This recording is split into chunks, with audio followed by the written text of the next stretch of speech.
ఇంత పెద్ద విశ్వంలో, ఇంత పెద్ద భూమండలంలో దేవుడు ఏది తన కోసం చేసుకోలేదంటే ఒకంత ఆశ్చర్యానికి మనం గురవుతున్నాం. మీవి అనబడునవి ఏమున్నాయి ఇక్కడ అనగానే మీకు బట్టలు గుర్తొస్తున్నాయా? ఇల్లు గుర్తొస్తుందా? వాహనాలు గుర్తొస్తున్నాయి? ఆభరణాలు గుర్తొస్తున్నాయా? డబ్బు గుర్తొస్తుందా? గుర్తొస్తుంది. స్థలాలు గుర్తొస్తున్నాయా? గుర్తొస్తున్నాయి. పొలాలు గుర్తొస్తున్నాయా? గుర్తొస్తున్నాయి. ఇవన్నీ లేకుండా నువ్వు ఇక్కడ బతకగలవా? ఇంపాసిబుల్.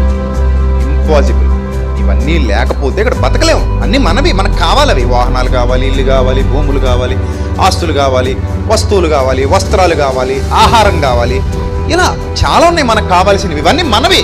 మనకు అమ్మో ఇవి లేకుండా మన లైఫ్ నడవదు, లీడ్ చేయలేము కదా.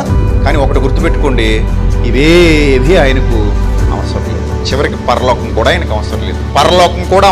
పరలోకం కూడా ఆయనకు ఆనందాన్ని ఇవ్వదు. ఇదేంటి ఇంత వింత మాట మాట్లాడుతున్నారు అనుకుంటారా? అవును, వింత మాటే. పరలోకం కూడా ఆయనకు ఆనందాన్ని ఇవ్వదు. మరి ఏంటి ఆయనకి కావాలంటే నువ్వు నేను కావాలి. That is the love of our Lord. అది అంత గొప్ప ప్రేమ, పరలోకపు తండ్రి ప్రేమ, అంత గొప్ప ప్రేమ. నువ్వు నేను ఆయనకు కావాలి, నువ్వు నేను మాత్రమే కావాలి. పరలోకంలో కూడా ఆయనకు ఆనందం లేదు. దూతలు పొగుడుతుంటేనే ఆయనకి ఏం లేదు. పరిశుద్ధుడు పరిశుద్ధుడు పరిశుద్ధుడైన దూతల సైన్య సమూహాలు అనుదినము అనుక్షణము ఆయనను కీర్తిస్తున్నా కూడా ఆయనకు ఆనందం లేదు, సంతోషం లేదు. నువ్వు నేను కావాలి ఆయనకి.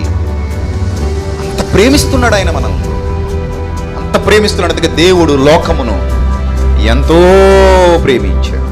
దేవుడు పరలోకమును ఎంతో ప్రేమించను. ఒక్క రెఫరెన్స్ ఉందా? చూపించండి ఎక్కడైనా.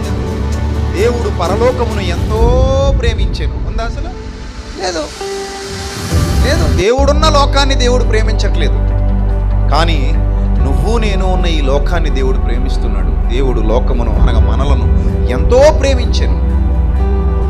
ఎంత ప్రేమించాడంటే వర్ణింపలేనంత, వెలకట్టలేనంత, వర్ణింప వీలు కానంత, వర్ణింప సఖ్యము కాదు.